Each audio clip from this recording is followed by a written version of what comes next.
मैं चैतराम मीना, सहायक आचार्य, राजकीय महाविद्यालय Karauli, BSc part first, paper first. इससे पूर्व के व्याख्यान में हम विभिन्न फाइलमों के कंपैरेटिव स्टडी कर रहे थे जो हमारे प्रोटोजोआ से एनेलिडा तक हैं। जो परिसंचरण तंत्र तक कंपैरेटिव स्टडी हमारी हो गई थी। अगला जो लक्षण है वो है उत्सर्जन। उत्सर्जन में सबसे पहले प्रोटोजोआ फाइलम में शरीर की सतह से विसरण द्वारा सामान्य सतह से होता है और अमोनोटैलिक जंतु है। प्रोटोजोअन्स अमोनोटैलिक जंतु से मतलब है ये अमोनिया का उत्सर्जन करते हैं और शरीर की सामान्य सतह से। विसरण का तात्पर्य है कि अधिक सांद्रता से कम सांद्रता की ओर अमोनिया को शरीर के अंदर से बाहर जल में सामान्य सतह से विसरित कर दिया जाता है।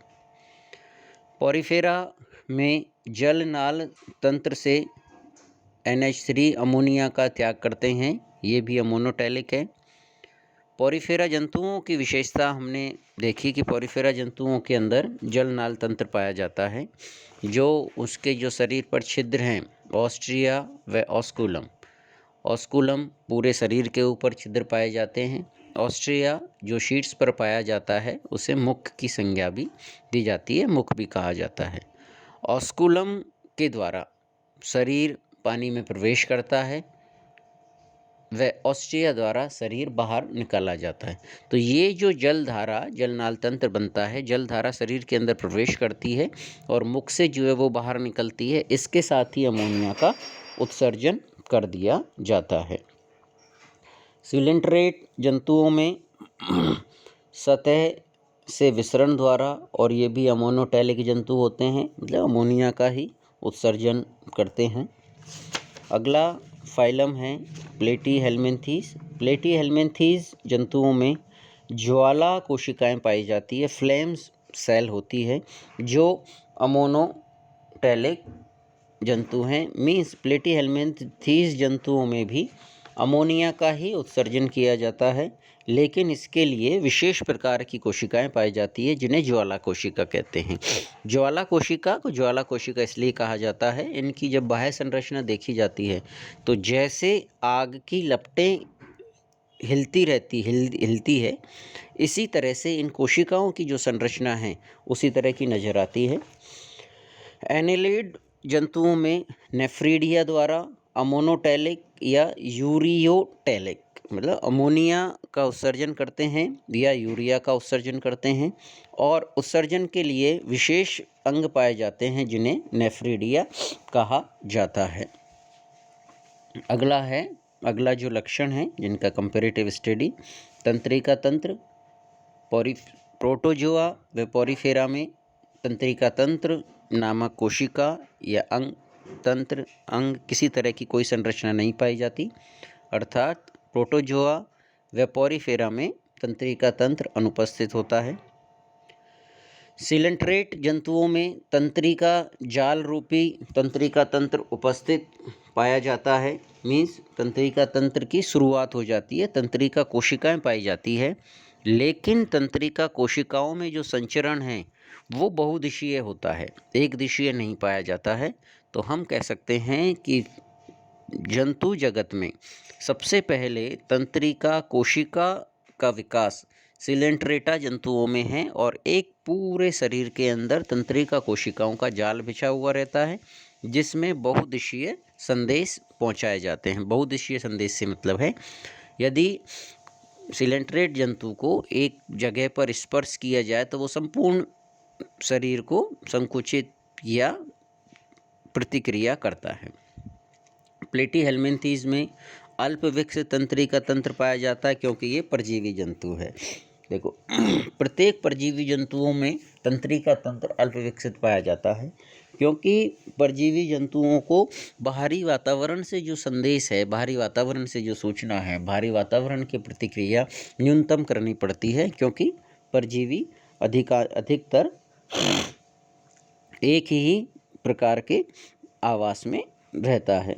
एनेलिड जंतुओं में तंत्रिका वलय व अधर तंत्रिका रज्जु उपस्थित, अधर तंत्रिका रज्जु पर गैंग्लियन पाए जाते हैं। तंत्रिका वलय पाई जाती है व अधर तंत्रिका रज्जु पाया जाता है। नॉन कॉर्डेट जंतुओं की विशेषता है अधर तंत्रिका रज्जु का पाया जाना, जबकि कॉर्डेट की विशेषता है पृष्ठ तंत्रिका रज्जु का पाया जाना। और गैंग्लियन कुछ तंत्रिका कोशिकाओं के गुच्छे बने हुए रहते हैं, उस तरह की संरचना भी एनेलिड जंतुओं में पाई जाती है। अगला लक्षण है जनन। प्रोटोजोअन जंतुओं में अलैंगिक जनन पाया जाता है, जो द्विविखंडन या बहुविखंडन द्वारा होता है। द्विविखंडन जिसमें एक जंतु से दो जंतुओं का निर्माण होता है, बहुविखंडन में एक जंतु से अनेक जंतुओं का विकास होता है। संयुग्मन द्वारा, एंडोमिक्सिस आदि विधियों द्वारा प्रोटोजुअन्स में जनन संपन्न होता है। पॉरीफेरा जंतुओं में अलैंगिक जनन मुकुलन, विखंडन व जेम्यूल द्वारा लैंगिक जनन पाया जाता है। उभयलिंगी होते हैं। स्त्री पूर्वता के कारण परनिषेचन होता है। स्त्री पूर्वता से तात्पर्य है कि जो मादा जननांग है, मादा जनन है, मादा के अंडाणु हैं, एग्स हैं, उनका परिवर्धन पहले हो चुका होता है, उनको जो है वो पानी में त्याग दिया जाता है, उसके बाद में शुक्राणुओं को निषेचित किया जाता है, इसलिए परनिषेचन पाया जाता है। सिलेंट्रेट जंतुओं में अलैंगिक व लैंगिक जनन उपस्थित होता है। प्लेटीहेल्मिन्थीज में उभयलिंगी पर या स्वनिषेचन। उभयलिंगी ऐसे जंतु जिनमें दोनों लिंग नर जननांग व मादा जननांग एक ही जंतु पर पाए जाते हैं, उभयलिंगी कहलाते हैं। पर निषेचन, स्व और पर निषेचन या स्वनिषेचन दोनों प्रकार का होता है। परजीवी होने के कारण जटिल जनन तंत्र व अति उत्पादकता पाई जाती है। ये एक प्रकार का अनुकूलन है। हमने इससे पूर्व देखा कि जो परजीवी जंतु है उनमें तंत्रिका तंत्र कम विकसित है, क्योंकि उसे बाहरी वातावरण से सूचनाएं कम लेनी है। लेकिन जो परजीवी जंतु हैं उनके अंदर लैंगिक जनन उनके अंदर प्रजनन तंत्र अधिक विकसित पाया जाता है। वे अति उत्पादकता मीन्स बहुत अधिक संख्या में संततियों का वो उत्पादन करते हैं। एनेलिडा जंतुओं में लैंगिक जनन एक लिंगी या उभयलिंगी होते हैं। अगला जो लक्षण है वो है आवास व स्वभाव। प्रोटोजोअन जंतु अलवणीय जल, लवणीय जल, परजीवी या स्वतंत्र जीवी के रूप में जो है वो रहते हैं। पॉरीफेरा समुद्री, स्थानबद्ध, निवेही व एकल। दो ऐसे फाइलम हैं, आगे हम बात करते हैं। एनेलिडा, एकाइनोडर्मेटा और पॉरीफेरा, जिसके अधिकांश जंतु समुद्री में ही पाए जाते हैं।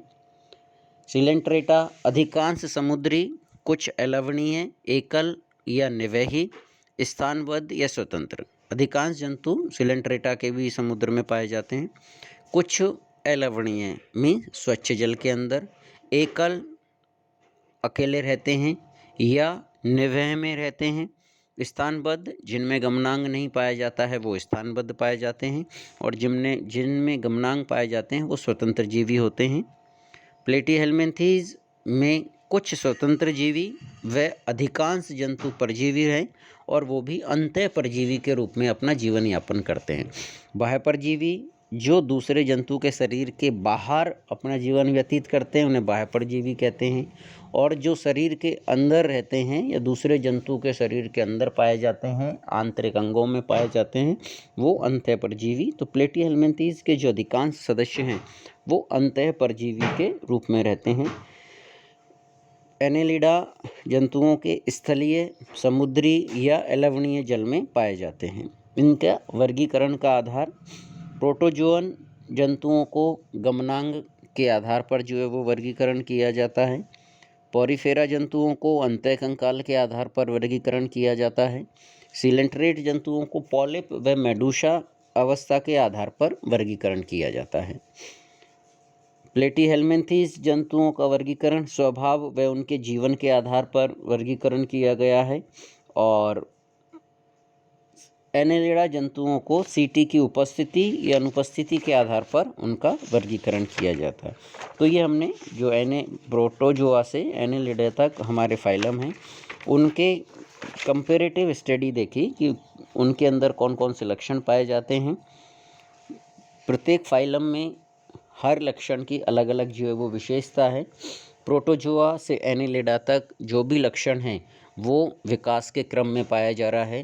प्रोटोजोआ जंतुओं में जितने भी तंत्र हैं, किसी तरह का कोई तंत्र नहीं पाया जाता है, लेकिन विकास के क्रम में एनेलिडा तक पहुँचते पहुँचते अधिकांश तंत्रों का, अंगों का और उनका विकास हो चुका होता है। धन्यवाद।